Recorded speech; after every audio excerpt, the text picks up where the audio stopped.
Assalamualaikum warahmatullahi wabarakatuh.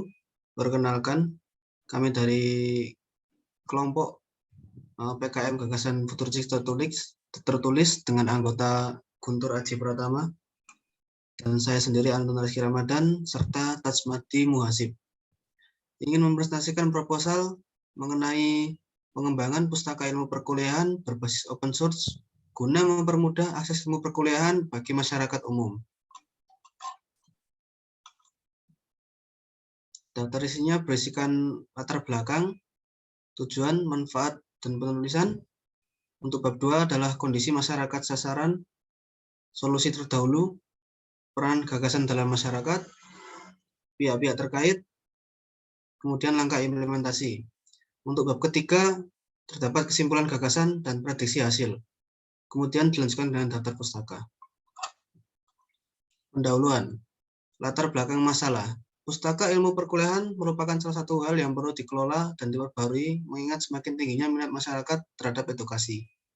Tingginya minat edukasi ini seringkali terhambat dengan kendala biaya, transportasi, maupun adaptasi dengan lingkungan tempat edukasi dari pihak masyarakat.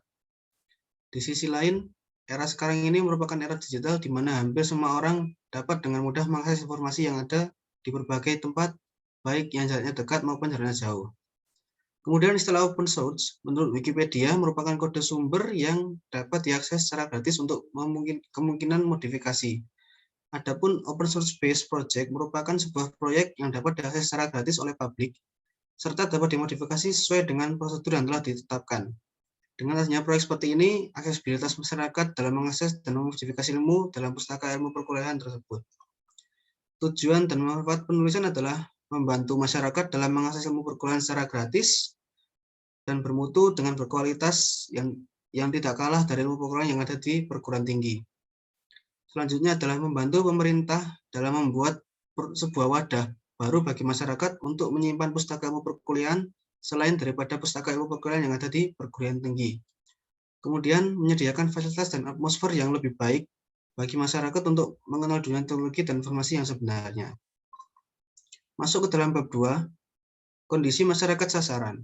Sasaran masyarakat yang ditargetkan yaitu masyarakat umum yang lokasinya jauh dari tempat pembelajaran dan juga akses pembelajaran yang kurang mumpuni dalam biaya maupun koneksi jaringan. Pada program open source juga menargetkan kepada para mahasiswa agar bisa menjadi technopreneur. Menurut CEO Ikonik Business Solution Julianto Sutandang, membagikan pengamanan manfaat open source untuk modal keperluan bisnis. Kemudian solusi terdahulu. Menurut informasi dari Kemendikbud, pada masa masih maraknya virus COVID-19 di Indonesia, seluruh pembelajaran di tingkat SD, SMP, SMA, maupun universitas wajib dilakukan secara online atau daring untuk mengurangi penularan virus COVID-19. Dengan mengatasi pembelajaran yang dilakukan secara online, pemerintah melakukan pengubahan tata cara pembelajaran yang selama ini dilakukan secara offline, yaitu dengan cara pembelajaran secara online ataupun open source. Contohnya seperti Zoom, Google Meet, dan lain-lain. Aplikasi media sosial, WhatsApp, Instagram, Line, dan lain-lain. Dan juga website pembelajaran untuk kalangan mahasiswa dan juga terdapat untuk masyarakat umum. Peranan gagasan dalam masyarakat.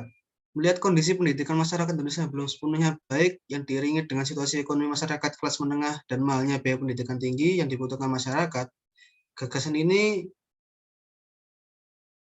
sangat membantu masyarakat untuk bisa mengakses pendidikan tinggi, untuk menambah pengetahuannya dan sebagai bentuk implementasi Cita Indonesia dalam mencerdaskan kehidupan bangsa. Sehingga kedepannya bangsa Indonesia dapat keluar dari belenggu kebodohan dan sebagai bentuk pemenuhan dalam menyediakan sarana pendidikan bagi khalayak ramai. Selain peranan dalam sektor sosial tersebut, inovasi gagasan ini juga berperan dalam meningkatkan eksistensi perguruan tinggi, sehingga untuk kedepannya perguruan tinggi dapat dikenal oleh khalayak ramai dan mendapatkan citra baik dalam masyarakat. Untuk penjelasan selanjutnya akan dijelaskan dengan rekan saya. Selanjutnya masih pada bab 2, yaitu membahas tentang pihak-pihak terkait. Dalam melaksanakan ide ini, setidaknya terdapat beberapa pihak yang akan dijajaki untuk melakukan kerjasama. Pertama yaitu pihak pengembang pustaka ilmu perkuliahan. Pihak ini bisa berasal dari perguruan tinggi maupun dari lulusan perguruan tinggi yang memiliki ilmu yang relevan untuk dapat didokumentasikan dalam pustaka ilmu perkuliahan nantinya. Lalu pihak selanjutnya adalah pihak pemerintah. Pihak ini bisa berasal dari berbagai lini pemerintahan, mulai dari RT, RW, lurah, camat, bupati, hingga menteri pendidikan yang ikut mengkampanyekan adanya pustaka perkuliahan sebagai alternatif pembelajaran bagi masyarakat umum yang tidak mampu berkuliah secara formal di perguruan tinggi. Pihak selanjutnya yaitu adalah pihak investor. Pihak ini berfungsi untuk mengembangkan pustaka ilmu perkuliahan nantinya. Pihak selanjutnya yaitu pihak masyarakat umum. Pihak ini merupakan pihak yang menjadi pemberi umpan balik dan menerima manfaat dari adanya pustaka ilmu perkuliahan. Pihak ini dapat memberikan berbagai umpan balik untuk menunjang kemajuan pustaka ilmu perkuliahan yang pastinya semakin kompleks dari waktu ke waktu. Selanjutnya adalah tahap atau langkah implementasi. Langkah-langkah yang dalam mewujudkan inovasi atau gagasan ini antara lain, yang pertama, mengumpulkan berbagai macam pustaka ilmu perkuliahan yang berpotensi mencerdaskan dan menarik kemauan masyarakat ramai dan dalam belajar.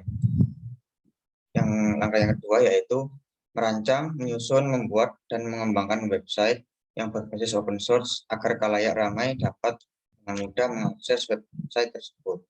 Langkah selanjutnya yaitu menyusun seluruh materi pustaka ilmu perkuliahan ke dalam laman website secara sistematis dalam website berbasis open source. Selanjutnya kita masuk pada bab ketiga yaitu kesimpulan. Metode merupakan teknis penting agar rencana di atas dapat terwujud. Adapun langkah-langkah kegiatannya antara lain yaitu kita akan membahas masalah kesimpulan gagasan. Untuk kesimpulan yang pertama yaitu sasaran masyarakat yang ditargetkan masyarakat yaitu masyarakat umum yang lokasinya jauh dari tempat pembelajaran dan juga akses pembelajaran yang kurang mumpuni dalam biaya maupun koneksi jaringan. Kesimpulan yang kedua yaitu perkuliahan secara open source juga dapat membantu kreativitas dan mendukung mahasiswa dan masyarakat umum untuk membangun dan mengembangkan diri. Kesimpulan yang ketiga yaitu menurut informasi dari BPPTIK Kominfo terdapat 12 sistem manajemen pembelajaran yang menyediakan pendidikan dan penyelenggaraan pelatihan secara open source. Kesimpulan yang keempat yaitu gagasan ini sangat membantu masyarakat untuk bisa mengakses pendidikan tinggi untuk menambah pengetahuan dan sebagai bentuk implementasi cita-cita Indonesia dalam mencerdaskan kehidupan bangsa. Kesimpulan yang keempat yaitu ada setidaknya 4 pihak yang terlibat dalam proyek ini, antara lain pihak pengembang pustaka ilmu perkuliahan, pihak pemerintah, pihak investor, dan juga pihak masyarakat umum. Kesimpulan yang keenam yaitu ada beberapa langkah yang dapat ditempuh untuk mengembangkan pustaka ilmu perkuliahan, di mana langkah tersebut dapat dipantau terus-menerus progresnya dan memungkinkan untuk dikembangkan lebih lanjut. Selanjutnya yaitu prediksi hasil. Sesuai dengan peluang yang diberikan oleh gagasan ini, maka prediksi hasil dalam jangka panjang akan memberikan dampak positif dan luas di hampir seluruh masyarakat Indonesia. Sedangkan dalam jangka pendek, prediksi hasil terkait pustaka ilmu perkuliahan akan mendapat banyak dukungan dari berbagai pihak yang telah disebutkan untuk saling membantu mengembangkan pustaka ilmu perkuliahan tersebut. Berikut adalah beberapa daftar pustaka yang kami gunakan sebagai referensi untuk membangun atau mengembangkan gagasan kami. Sekian presentasi dari kelompok kami. Bila ada salah kata, mohon maaf. Wassalamualaikum warahmatullahi wabarakatuh.